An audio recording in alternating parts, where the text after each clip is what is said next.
안녕하세요. 카리포트 임재범입니다. 렉스턴 스포츠 칸 미디어 시승행사장에 나와 있습니다.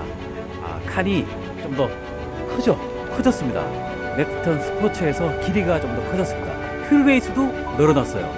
이 차가 오늘도 오프로드까지 간다고 그러니까 이 차의 성능이 어떤지 한번 칸이 가진 감성을 지금부터 한번 경험해 보겠습니다.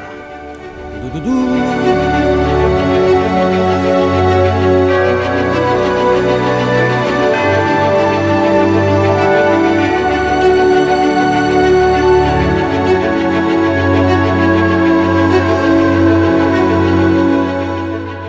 지난번처럼 렉스턴 스포츠 시승할 때 같이 또 동승했던 이투데이 김준영 기자와 같이 함께 합니다. 안녕하세요. 이투데이 김준영 기자입니다. 네. 자, 지금 렉스턴 스포츠 칸 시승 중이고요. 시작하기 전에 저 임 기자님께 질문 몇 가지 드려보겠습니다. 네. 퀴즈 좀 드려볼게요. 네, 퀴즈 주세요. 국산차입니다. 네. 어떤 차종인지 한번 맞춰보세요. 네. 국산차. 네, 국산차 중에. 국산차. 자, 먼저 첫 번째. 네. 후륜구동. 네, 후륜구동. 네, 후륜구동 뭐 언뜻 많이 떠오르시죠? 네, 후륜구동. 두 번째가 프론트 미드십. 엔진이 앞에 있다. 네. 네. 뭐 약간 미드십에서는 약간 예, 뭐 프론트 미드십 흔히 알고 있는 네. 앞에 있는 거는 예, 프론트 미드십. 그다음에 수동 네, 변속. 수동 변속기. 어떤 차일까요? 그게 다예요? 뭐 또 세 가지? 조건이 나오죠. 2인승입니다. 2인승? 네. 게다가 2인승이면 투도어. 스포츠카 중에 있다는 얘기 같은데? 2인승에다가 예, 2인승? 투도어예요 또. 문이 두 개다. 예, 그리고 또 수동 변속기. 어떤 차일 것 같으세요? 국산차 중에 수입차는 있는 것 같은데. 예, 수입차 토요타. 중에서 찾죠. 국산차다. 국산차에 정답은 뭐 다마스입니다.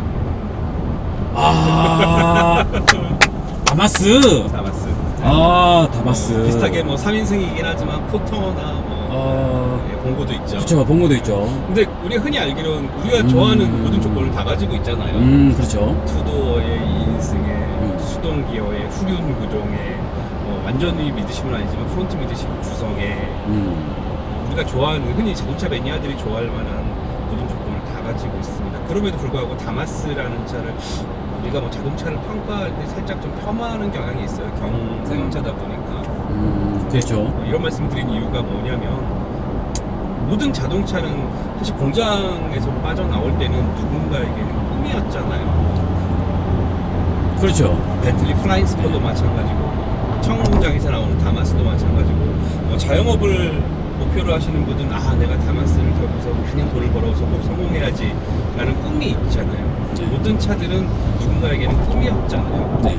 그러니까 뭐 우리가 어설픈 뭐 기준을 들이대서 뭐 이 차는 좋고 이 차는 나쁘다 뭐 누군가의 꿈을 함부로 폄하할 수는 없는 거니까 오늘 이 말씀 드린 이유는 좀 약간 편견을 걷어내고 이 차를 타보자 이런 의미였습니다. 그렇죠. 이 차는 아무래도 차종별로 그냥 레이저를 즐긴다든가 그냥 뭐 편하게 탑승하는 나만의 편안함이랑 과시하기 위한 네. 차량이 있다면 이 화물차나 뭐 말씀하신 다마스나 네.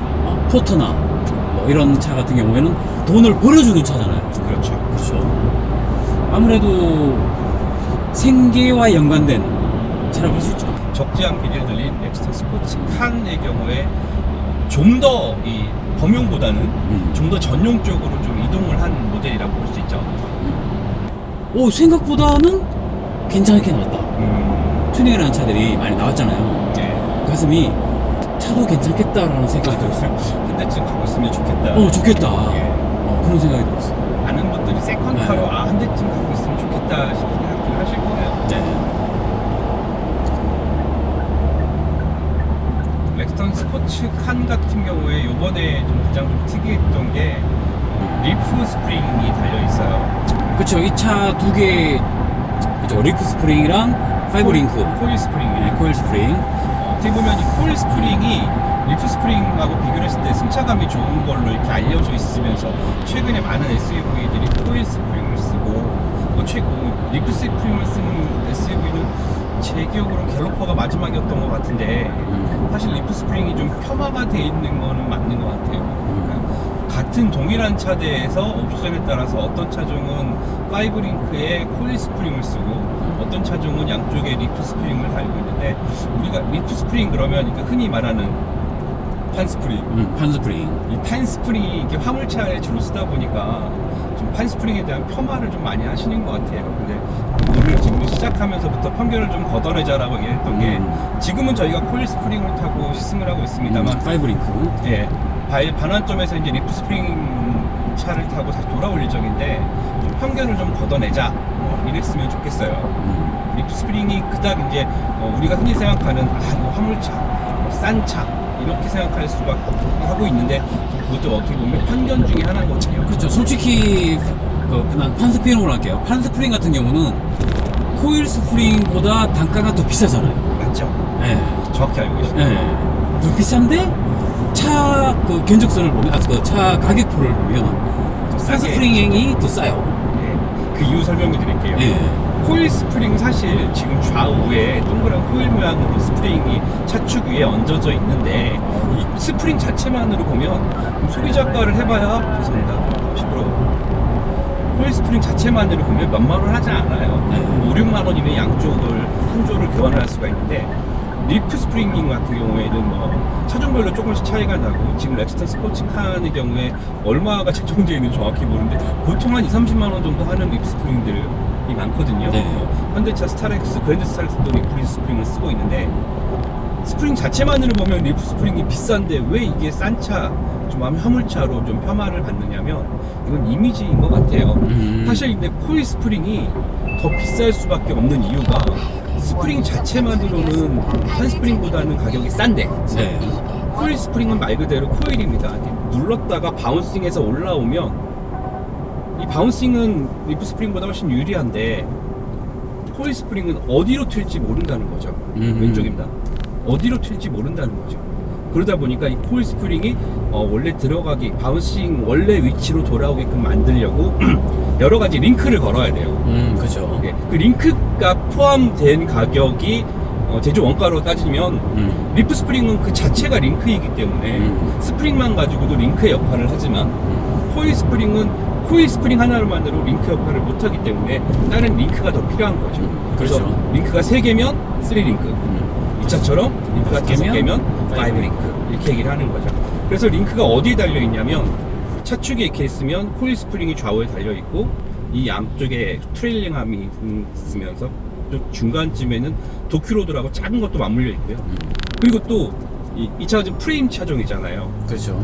차축에 이렇게 있고 프레임이 이렇게 있으면 아무리 링크를 걸어도 좌우로 움직이는 경향이 있거든요. 그렇죠. 그러니까 차축이 있고 위에 있는 프레임이 좌우로 움직일까봐 이거를 잡아주기 위해서 왼쪽 위에 있는 프레임과 오른쪽 아래에 있는 차축을 대각선 방향으로 이렇게 연결을 합니다. 바로. 그렇죠. 바로 연결을 하죠. 이건 이제 레터럴 바라고 네. 보통 얘기를 하죠. 이 레터럴 바까지 포함해서 이제 5링크가 되는 건데 저희가 지금 타고 있는 게 5링크, 5링크 차종입니다. 바운싱도 있고 롤링도 살짝 있는 것 같은데 좀 딱딱하게 하드하게 틀리는 느낌? 예, 좀 약성차감이 좀 단단하다 느낌, 단단하다 그래야 되나? 하여튼 좀 이 차가 말 그대로 화물차니까 참 지금 이제 짐이 안 실린 상태니까 그럴 수도 있겠지만 리프 스프링은 최대 700kg까지 적재할 수 있고 그렇죠. 지금 저희가 타고 있는 코일 스프링은 500kg까지 적재를 할 수가 있는데 일단은 주행 안정성이나 승차감은 코일 스프링이 좋은 게 맞아요. 그렇죠. 근데 리프 스프링, 흔히 판 스프링은 짐이 실렸을 때 더욱 안정적이라는 거죠. 그래서 네. 같은 차종이지만 똑같은 중량의 짐을 실었을 때 적재 중량까지 안 가고 동네 중량의 뭐 200kg, 300kg 정도 되는 짐을 실었을 때 안정감과 주행 안정성은 오히려 리프 스프링이 더 좋을 거라는 게 타보지 않아도 나올 수 있는 정답인 거고요. 그렇죠. 네. 짐을 실게 되면. 그리고 근데 이런 차를 타는 사람들이 네, 항상 짐을 싣고 다니는 경우가 없잖아요. 그렇죠. 그런 네. 분들은 이제 5링크를 선택하시면 되는 네. 거고요. 주행감이 확실히 조용하네요. 이 점이 엘리트 엔진 참 괜찮게 잘 만들었어요. 네, 잘 만들었어요. 다만 하체 소음도 네, 없어요, 거의. 그래요. 네, 하체 소음도 되게 조용한 것 같은, 그렇지 않아요? 이 차에 진동은 좀 있는데, 네. 진동은 있는 대신 조용해. 쌍용차를 너무 기준을 낮게 잡으시는 거 아닙니까? 그런가? 너무 기대감 없이 이 차를 만나나? 그렇게 볼 수도 있고요. 네. 여튼 그 리프 스프링 같은 경우는 쌍용차는 좀 보도 자료에 쌍용차 최초의 리프 스프링을 썼다라고 그러는데 무슨 생각으로 썼는지는 모르겠어요. 최초가 아니지. 무슨 최초야. 그러게요. 네. 그 예전에 뭐 따지고 올라가면 뭐 하동안 자동차부터 시작을 한다 그러면 거학코란도, 동학코란도, 쌍용코란도까지도 그 리프 스프링을 썼고요. 왜 지금 쌍용차가 한참 그 벤츠 엔진을 쓴다고 한참 그 광고도 많이 했고 홍보도 많이 했어. 그렇죠. 사실 지금 나오는 뭐 인리스는 사실상 벤츠 엔진은 아닌데 네. 모든 구성이나 기본적으로 이렇게 라이센스로 생산을 하다가 지금 벤츠 배기량을 많이 따라가고 있거든요. 쌍용차 엔진 그렇죠. 배기량들이 그 커머레일 시스템이라든가 이런 거를 약간 좀 벤치마킹하기 위한 건데 뭐 기술력을 그 엔진을 써왔기 때문에 네. 그게 좀 더 변경해서 만든 엔진이라고 보면 되겠죠. 미션은 어떤 것 같아요? IC 미션에 대해서는 좀 너무 드릴 말이 많은데 말이 많아지면 짧아야 돼. 단점만 나올 것 같아서 네. 무난합니다. 일단은 이 차는 렉스턴 스포츠 칸입니다. 화물칸을 더 늘린 차예요. 아 그래서 기존에 화물칸 늘려가지고 칸인 거예요? 화물칸을 늘려서 칸. 아 그래요? 원래 칸이 늘어났습니다. 그렇구나. 칸이 늘어났기 때문에 칸이에요. 칸이라는 게 예전에 쌍용차가 늘 차 이름으로 고민할 때 아이고 진동이 그냥 이 바운싱이 심하죠. 네, 심하죠. 이 바운싱이 심한데 그나마 이제 리프 스프링은 같은 코스를 달렸을 때 이 바운싱이 심하다 보니까 자칫 피칭으로 오해를 받을 수도 있겠더라고요. 빠져야 되는 거예요. 그러네. 가셔요. 돌아와야죠. 아씨. 지금 운전을 하면서 하니까 지금 정신이 하나도 없어요. 길을 좀 잘못 들었기 때문에 운전자 교대를 해서 다시 한번 말씀드리겠습니다.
전동 아니었나? 저수석? 전동이었어요. 이건 수동인데? 네, 이번 차는 아까는 파이브 링크였고요. 이거는 리프 스프링, 판 스프링 차량입니다. 출발을 하고 있는데요.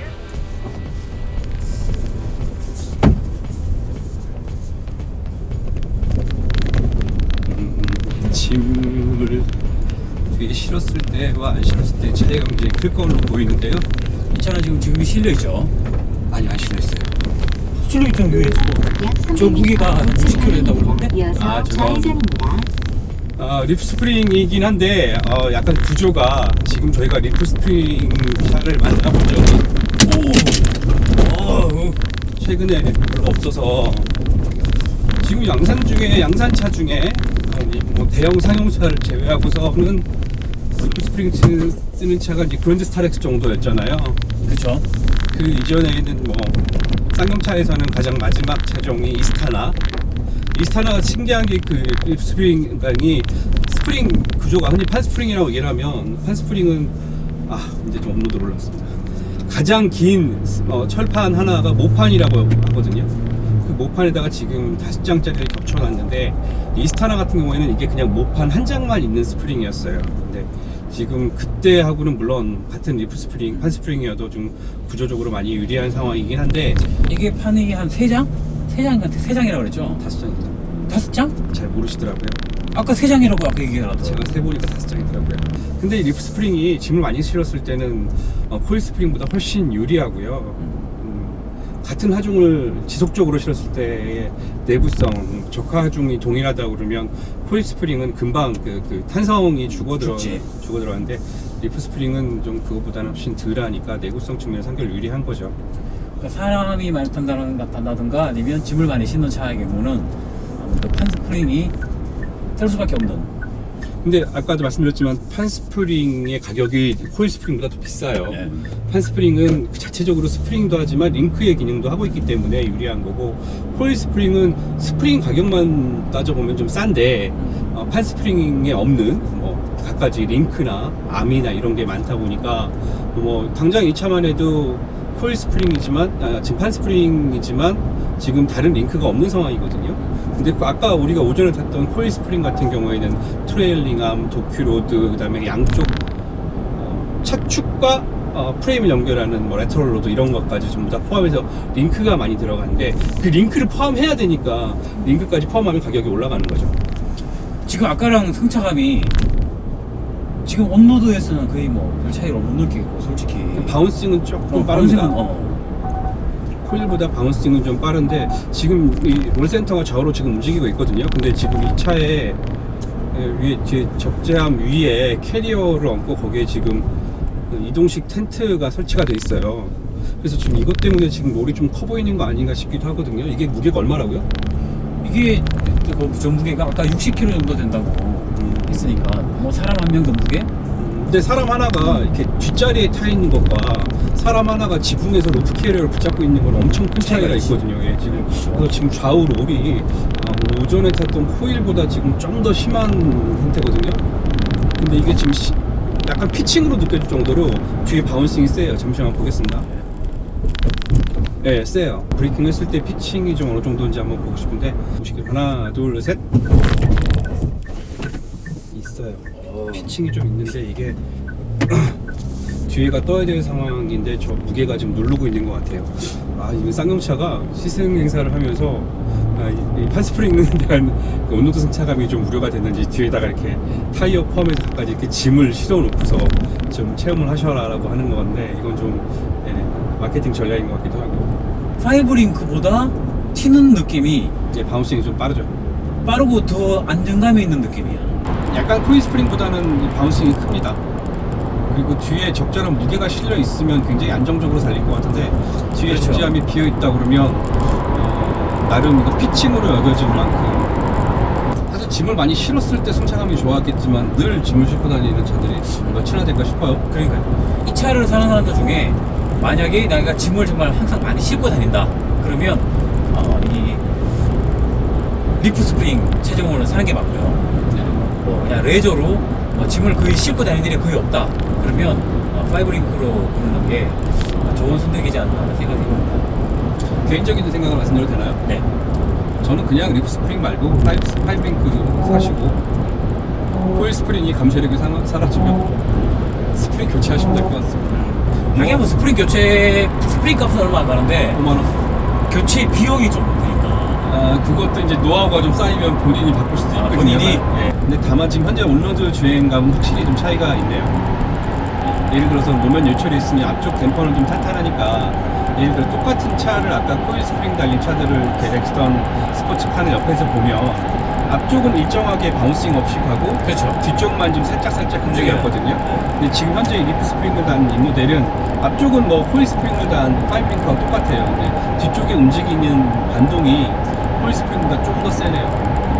근데 이 차 같은 경우는 지금 뒤에 60kg가 넘는 지금 이동식 캠퍼가 지금 얹어져 있음에도 이 정도라고 하면 저게 없다고 그러면 좀 어떨까 궁금하기도 하네요. 더 튀겠죠. 예. 뒤가 아마 떠서 가는 느낌이지 않을까 싶어요. 근데 뭐 이렇게 노면 상태가 좋으면 전혀 문제가 없는데, 그렇죠. 이 굴곡을 지날 때 뒤쪽이 근데 쇽이 굉장히 지금 오히려 지금 강성일 것 같아요. 좀 전에 우리 오프로드를 잠깐 반환점에서 네. 잠깐 우리 경험을 했잖아요. 네. 그 오프로드 느낌은 어떤 것 같았어요? 이번에 LD라는 거를 저는 쌍용차에서는 처음 달린 걸로 지금 보이는데 확인해봐야겠습니다. 처음 달린 거였나 이게? LSD는 굉장히 많았어요. 그렇죠. LSD도 많았죠. 네, 리미티드 슬립 디퍼런처럼 되게 많았는데 LSD와 LD는 하늘과 땅 차이입니다. LSD는 사실상 허당이라고 보는 경우가 많았었고 내가 이걸 옵션으로 왜 넣었을까 싶은 경우도 굉장히 많았거든요. 근데 뭐 모래사장 같은 데서는 LSD를 많이 쓰는데 오픈 차와기는 차이가 많이 크니까. 근데 지금 LD는 저는 쌍용차에서는 처음 경험해봤는데 네. 이건 완전 물건인데요. 그렇죠. 네. 근데 중간중간에 탕탕 튀기면서 들어가는 이게 이 느낌이 없으면 모르겠지만 느낌이 있으니까 오히려 더 오프로드를 달리는 느낌이 나는. 그러니까 한쪽 바퀴가 슬립을 하고 네. 일정 부분 회전수가 좀 빨라지면 보통 오픈 디파이어 잡아주니까. 같은 경우는 그냥 계속 한쪽 바퀴만 한 바퀴를 도는데 네. 지금 LD를 잘 장착하고 있는 후륜에만 있는 걸로 확인됐는데 뒤쪽으로 회전수가 높아지면 턱 끌면서 이제 걸리는 게 네. 저는 웬만한 LSD나 흔히 말하는 락커 네. 락커는 뭐 어차피 뭐 양쪽 바퀴가 동일하게 돌아가는 거니까 그렇죠. 락커보다 이게 훨씬 효과적인 것 같아요. 앞으로 락커는 뭐 사라질 것 같은데요. LD만 있으면. 아 그럼 끝내자. 끝. 렉스턴 스포츠 카물카를 늘린 칸이었습니다. 카리코트 임재범이었고요.